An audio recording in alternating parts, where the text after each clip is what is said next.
بسم الله الرحمن الرحيم والصلاة والسلام على رسوله الكريم والحمد لله رب العالمين.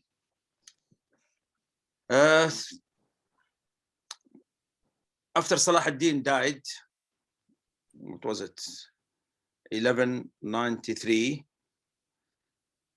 AD, his domain was distributed amongst his brothers and one brother, and his sons and his nephews.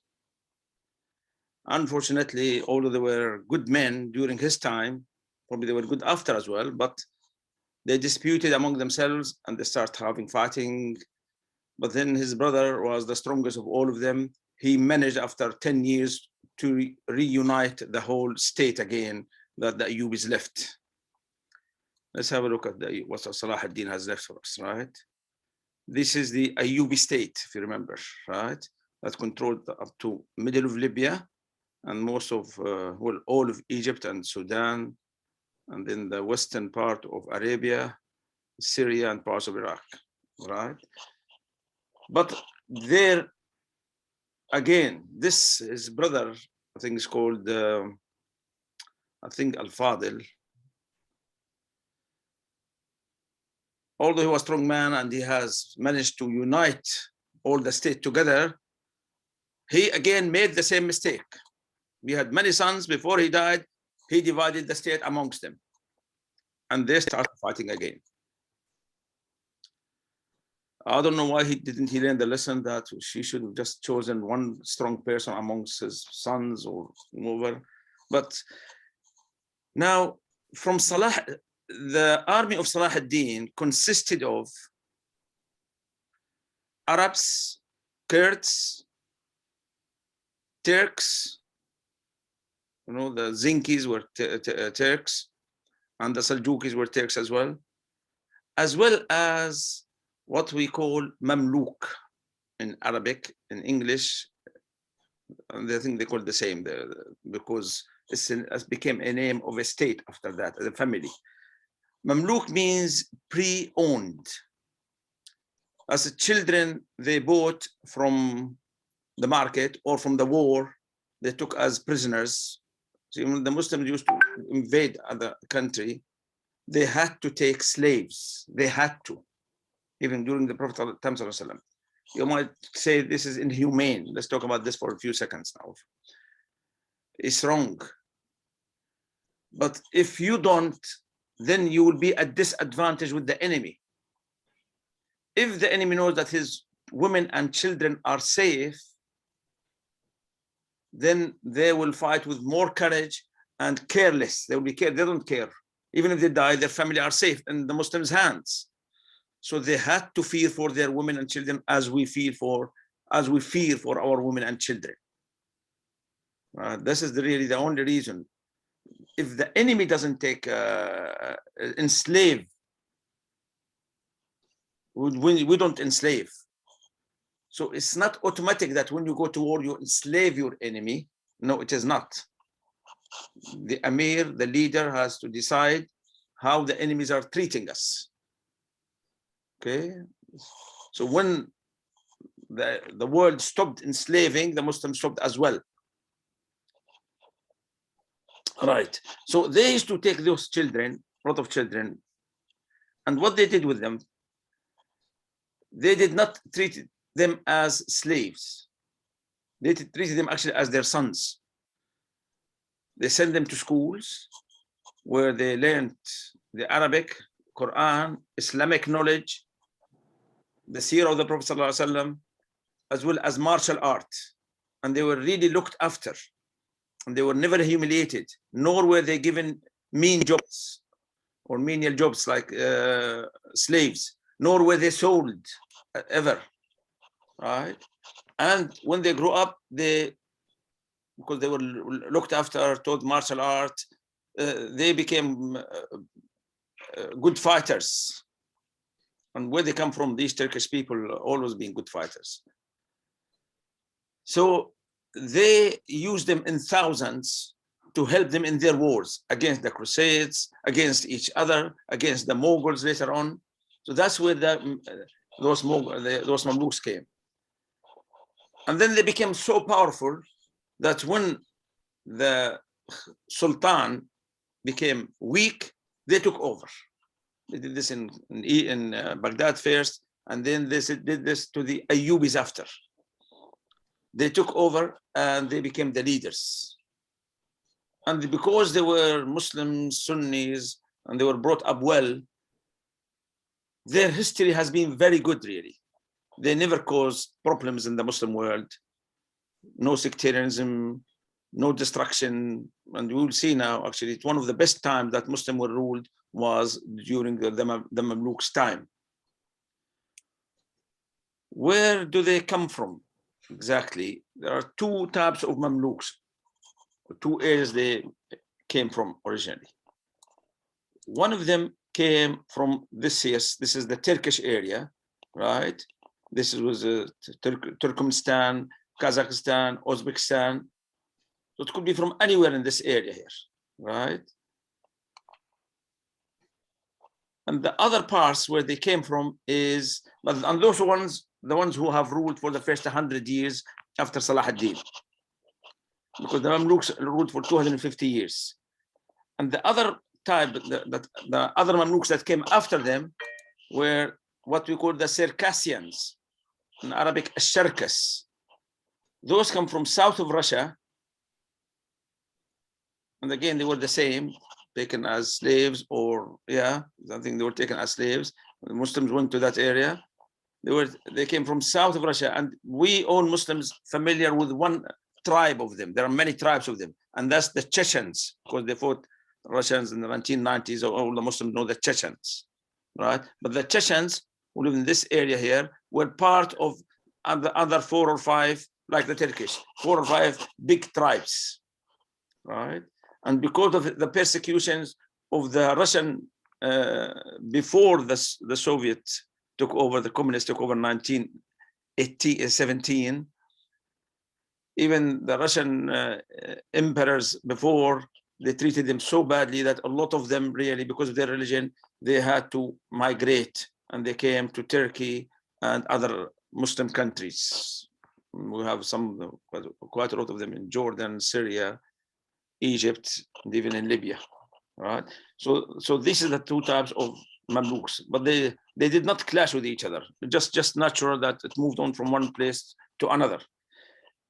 Their contribution to Islam has been great, really. Those people, what they did, it was on their hands. If you look here quickly, just to remind everybody that this is the Crusades gains in the Middle East.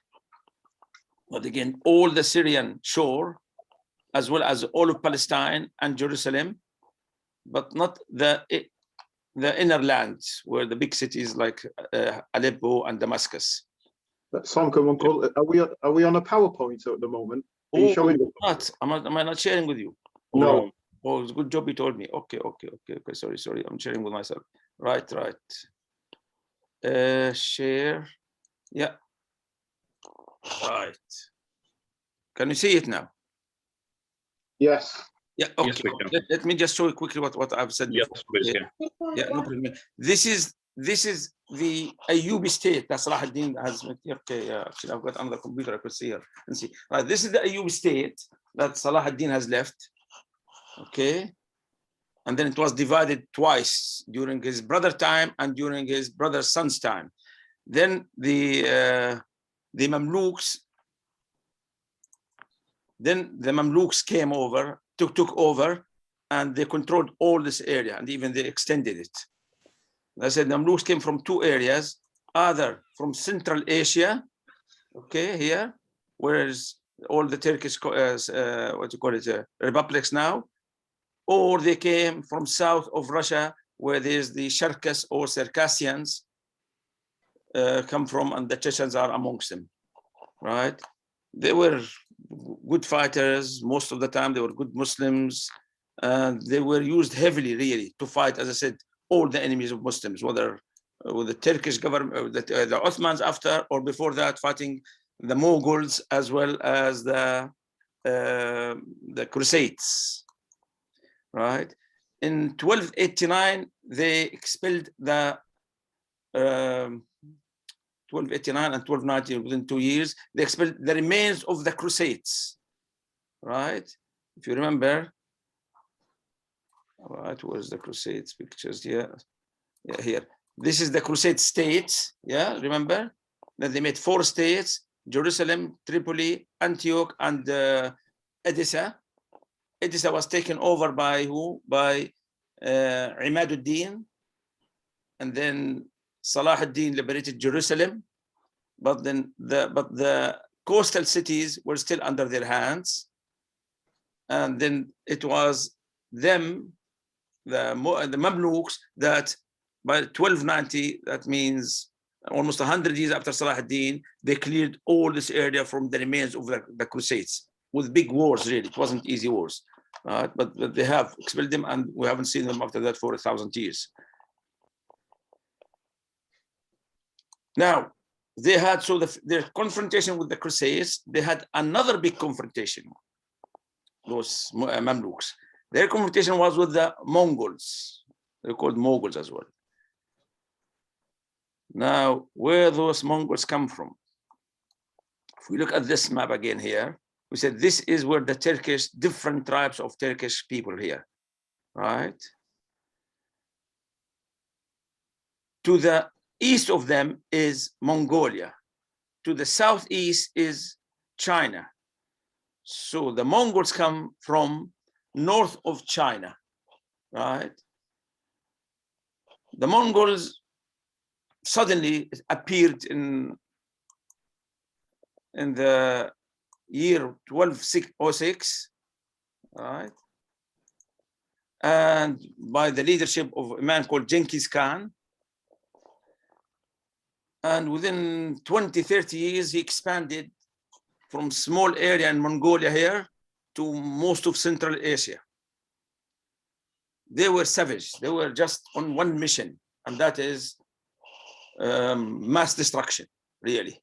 They were the real weapons of mass destructions, really. Wherever they went, whether they give promise of safety or security or not, they will just kill, take the women and children, and burn. And so they attacked all these Turkish areas to start with, which was all Islamic. And then Genghis Khan died. His son didn't last long. Then his grandson, Hulaku, came and kept on going west. He took over Iran and Iraq and took over Baghdad in 1258. And Baghdad was the capital of the Islamic Khilafah. Then now their strategy, the plan of Genghis Khan, that he said within a few years we will control the world. And it looks like the way they were winning wars easily within, I mean, from here to there in 20 years at that time, that's achievement that nobody has achieved. Even with modern warfare and transport, you cannot cross all this land and control it within 20 years, right? So they came, now they took over Iraq, as I said, and now they plan to come to Syria. This Hulaku died, his son didn't rule for long. Before Hulaku died, not Hulaku, I mean Genghis Khan died. Hulaku took over.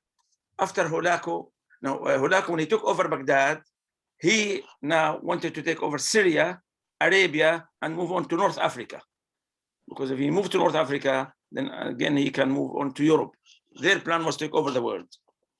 At that time, the Mamluk or the Mamluks were in charge of Egypt. There was one leader, I think Ayyubi leader, was 12 years old. That was the Khalifa there. So a military commander called Qutuz realized the threat of the Mongols. So what he did, he removed that boy and he took over. And actually all the Mongol leaders and the Muslims and the Arab leaders there agreed with that move. That 12 years old boy couldn't confront that Hulaku. Hulaku sent a letter to Qutuz.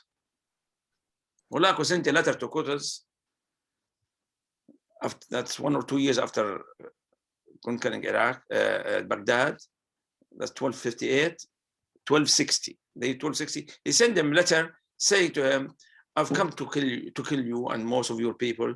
If you surrender, we might give you some safety, but you know we are unstoppable, and it's madness to think about resisting us." Very insulting letters.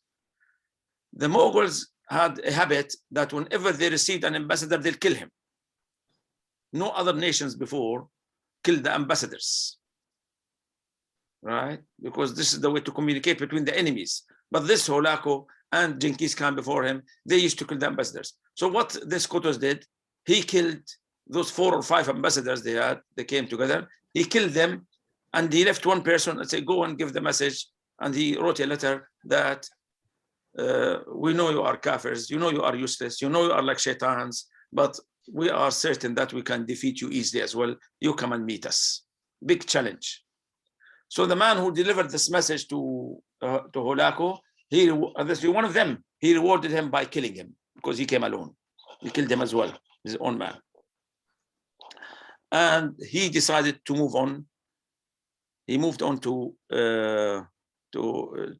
towards Syria here, right? While he's moving there, what happened? That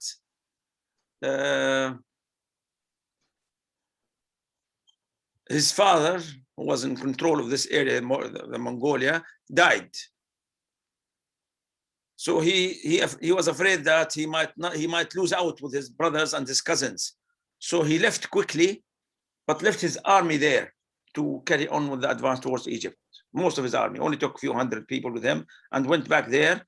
And the leader he left behind is called Katabga. So this Katabga, he moved now towards Egypt. So he took north of Syria, but they took Aleppo to start with. And whenever they took Aleppo to take place, they start killing and taking the women and children. So he moved there. In Egypt, there was a Palestinian scholar called Al-Izz ibn Abd al-Salam. Qutuz asked him, and he was the most famous scholar in the Muslim world at that time, or that area anyway, in the Middle East. Qutuz asked him, he said, "Will you order the mosques?" It was their mufti. "Will you order the mosque to encourage people to donate for this war? It's a big war there." He said, "On one conditions, ordinary Muslim cannot donate anything till you and all the Mamluks who are very rich now, all the emirs, the princes, all the rich people contribute all their money first. And if that's not enough, then we will ask the poor people to contribute." You know what did? Qutuz agreed. He gave up all his wealth, and he ordered all the Mamluks to give up everything. And then they, right? See, when there's sincerity, you could smell victory. So Qutuz took his forces and moved to Palestine to meet the Mongols. He had but by that time, the Mongols were split. Another Mongol, the Mamluks. Some were ruling Egypt and some were ruling Syria, but they're all cousins. So they united together, and he put the leader of the Syrian Mamluks, called Babers, as the leader of the army. And they moved that person in the battle called Ain Jalut. Ain Jalut was one of a defining moment in the Islamic history. Had the Muslim lost that battle, then nobody could have stopped in North Africa or Mecca and Medina these hundreds of thousands of Mongols. They were like locusts. Whenever they attack, 100, 120,000 easily. And there's again, they're only there for destruction. So that was one of the most decisive battles in Islam as well. And believe it or not, if you remember, just 1 or 2 minutes back towards the Battle of Hittin. You remember the Battle of Hittin? Again, that's when Salah ad-Din defeated the Crusades, and about a few months after he took over Jerusalem. There was another battle before that during Khalid ibn Walid time, during Abu Bakr radiallahu anh, the last few days of Abu Bakr's life, and that's called Yarmouk. Yarmouk was the biggest battle that the Muslim fought during the Khulafa al-Rashidin time. It was between 40,000 Muslims and 240,000 Romans. The Romans consisted of Romans, Armenians, Arabic Christians, all the Christian world came, and Europeans, actually even Europeans came to fight to help to keep the Christians in the Arab world.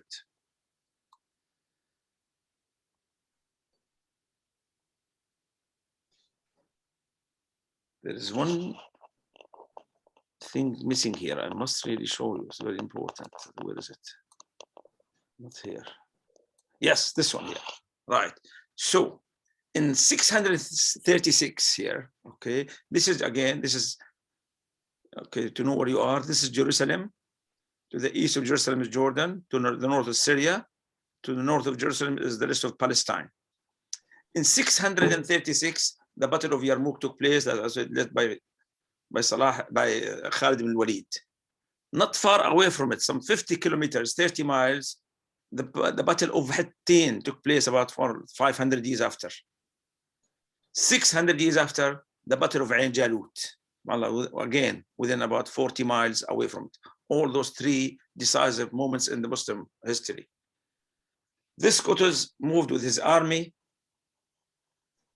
and they were highly motivated because even the king himself, the Sultan, was there. Babers was there, the leader of the Syrian Mamluk. The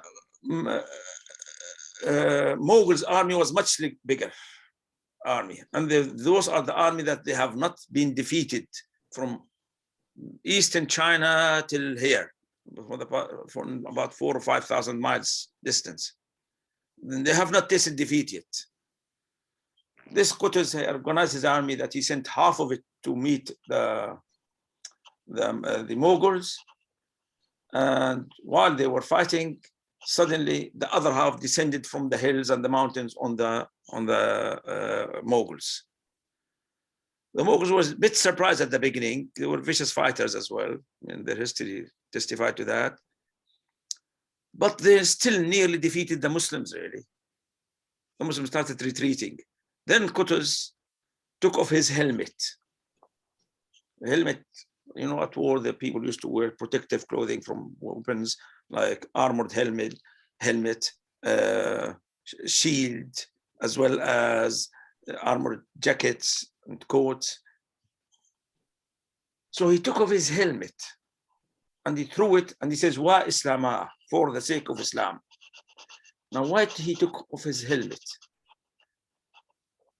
At the Battle of Badr, one of the Sahaba asked the Prophet sallallahu alaihi wasallam, "What makes Allah laughs?" It's a strange question, isn't it? What makes Allah laughs? The Prophet sallallahu alaihi wasallam said to him that a man fights in the battlefield with no protection. That means relying 100% on Allah. That pleases Allah so much. Although he asked us to protect ourselves, the Prophet never took the helmet off, by the way, because if he did, all the Sahaba would. And they all be injured because they're following the Sunnah. So we have to take precautions. But if you have Iman so much, right, you can just rely on Allah 100%. So this Sahabi took his armor from him, and he just went and he died fi sabilillah. So this Qutuz, he took his helmet off and shouting Allah, wa Allahu Akbar wa Islamah, they destroyed the Mongol army for the first time, even killing Katabga, the leader. And most of them were killed, really. And actually, a lot of them ran away. They followed them. They hardly left any one of them alive. So really, that battle, they saved the Muslim world from annihilation, really, in that Ain Jalut. It took place, I said, 1260. Holako, who said this man, when he received this news, he was so upset that out of frustration, he died a few days after. He couldn't believe that in his time that Muslims or anybody could defeat them. So that was the biggest defeat that those people suffered. Now, after this, that's 1260, the rest of the Mamluks who were spread throughout the Middle East and Persia and Syria and Iraq, a lot of them entered into Islam, believe it or not. They entered into Islam. Then the grandson of Holako, another man came, strong man called Ghazan. Ghazan claimed to be a Muslim, and he named himself Mahmud Ghazan. This Ghazan, although he claimed to be Muslim, but we don't understand why he was attacking Muslim cities and again taking women and children and selling them to the Crusades, to the Christians, selling them. The Christians gone by that time, but they were selling them to the Byzantines, sending them, shipping them as goods. And he claims to himself to be Muslim. And when you see, actually, I've looked at many Wikipedia and other places, he was a good Muslim. He was practicing Muslim. What practice? This is the man that Ibn Taymiyyah met one time. And he said to him, you call yourself Muslim and you're still killing Muslims and taking them as prisoners and attacking Muslim women. What Islam is that?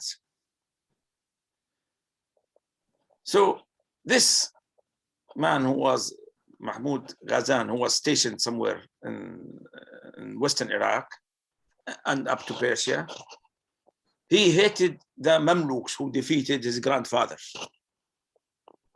So he decided to invade Syria again and probably move on to Egypt.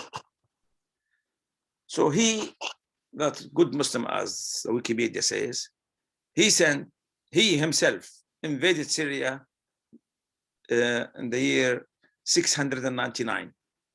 699 is 1,299. If you want to remember easily and compare the Islamic date with the Western or the Christian date, remember 1,300 AD, that means after Jesus, not the death, after the birth of Jesus, 1,300 years after, is equivalent to 700 years of Hijrah, right? It's easy to remember. 1,300 plus 700 is 2,000. We are in the 2,000 years now, right? It's a clever way to remember the dates. So in the year 699 or 1299, he went to attack Syria, right, himself. The Mamluk king, Sultan, what was his name? And Nasr Muhammad ibn Qalawun, he took an army from Egypt and they met outside here, somewhere in Hims, somewhere in this area, somewhere here. They met here and actually he defeated that Mahmud Ghazan defeated the Mamluks. He entered Syria and he did the usual, killing, taking the women away, the children, selling them, destroying as much as they can, just like his grandfather and his great-grandfather, Holako and Genghis Khan did. And they called themselves Muslims. He stayed himself 10 days there, but he left his forces there. So what they did, the team there, he took with him 3 teams when he invaded Syria. So when you take over Damascus, it means you've taken over most of Syria. That's the most difficult place to take in Syria, all the time has been. The biggest in population, the most fortified as well. So when he took over there, he took with him 3 teams. He took a Shia team, a Christian team, and pagans team to cause as much havoc as they can. They were drinking alcohol in the Grand Mosque of Bani Umayyah. They straight away opened many shops to sell alcohol, many other places for bad people to go there too, as well. Just causing as much corruption as they can, right? And he left back, but he left those people there. At that time, Ibn Taymiyyah was alive and he was very active in trying, but he couldn't do much really. The power is, the Mamluks have been defeated, and the power was in the hand of those people. But slowly the Mamluk came. They took over, but they were not in real control because they couldn't control all those groups there, all these the Shia, the Christians, and the pagans there. So this Mahmud Ghazan, called himself Mahmud Ghazan, decided to have another go at Syria, and this time to finish off the Mamluks once and for all. So the year that a year after, the year, because I said last time, I don't know why he stayed 10 days and left. This time he brought his big forces, and while he was on the way near Damascus, Allah sent so much rain, so much that a lot of his army perished. They were drowned in rivers that suddenly appeared from nowhere. The mud, they just couldn't move, and they were defeated by Allah, direct defeat. 2 years after, he had another go. The same man, Nasr Muhammad ibn Qalawun, came, and what happened actually, Ibn Taymiyyah went again to this Nasr in Egypt, went to Egypt, and he persuaded this Muhammad ibn Qalawun, persuaded him to come and fight them again. With some persuasion, when he tried and he lost badly last time, subhanAllah, this time he agreed again to come. So he came with a big Egyptian army. And remember the Battle of Shakhab that took place in 702 Hijri, and Ibn Taymiyyah joined it. We talked about it, and the Muslims defeat them badly, really. Right? And as soon as they defeated them, they start clearing Damascus from all the bad places, from the wine, from again brought us Sunni Azan, etc. So this Ghazan, who calls, we don't know whether it's a Muslim, a Shia, Christian. Why he used the Christians? For two reasons. Because the Christian, his wife was a Christian, and she always made contacts with the Crusades, and they were always agreeing how to harm the Muslims. The same with the Shia. I mean, the one who made him Muslim, by the way, is called Nowruz. One of the commanders, the Mughal commanders, was a good Muslim. He convinced him to become Muslim, to Ghazan.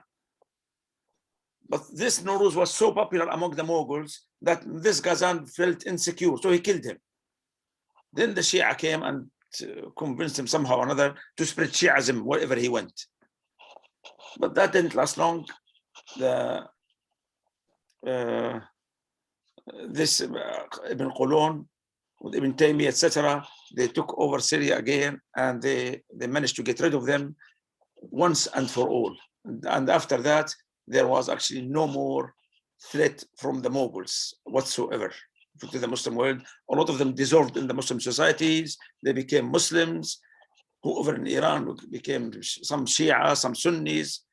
But then, anyway, right. So that was the end of the Mongols campaign, really, once and for all. It took some time. It took from 1260 till 1302 before they were defeated for the last time. Some of the Mongols became genuine Muslims. Right. Those, where they went, let's look at this again here. They went to Turkey, and they formed, some of these Mongols formed what they call, out of the Mongols armies, they had the Golden Army, or the Golden Battalions, the best battalions, led by a man called Baraka Khan. Baraka Khan apparently was a good Muslim, genuinely good Muslim. So he starts this area, you know, it was shared by the Muslims and the Byzantines, the Romans, do you remember here, this Turkey. They start establishing Islam there. At that time, the Ottoman father, this Ertugrul, was around there. So this Baraka Khan helped Ertugrul to, anybody saying something? Yes, we're watching that in the series, Vertigo. It's series on the TV. Yes, yes, yeah, true. That's the one, yeah. So this Baraka Khan made Ertugrul established in this area here. So give them large land, etc. They were fighting together, the Romans and their enemies, the Mongols as well. And this is the start of the Ottoman Empire that followed. Now coming back to the Mamluks ruled for 250 years, from the year 1250 till the year 517. Ruled. Where is their state, the Mamluks? No, not this one. This is the Mamluks. This is the Mamluks area, but actually including Mecca and Medina. This is not very accurate, including all this Mecca and Medina as well. They ruled for 200 years. Those 200 years, see, they were Sunnis. Whenever Sunnis ruled and without interference from Shia or outside, there is stability. There was peace for most of the time.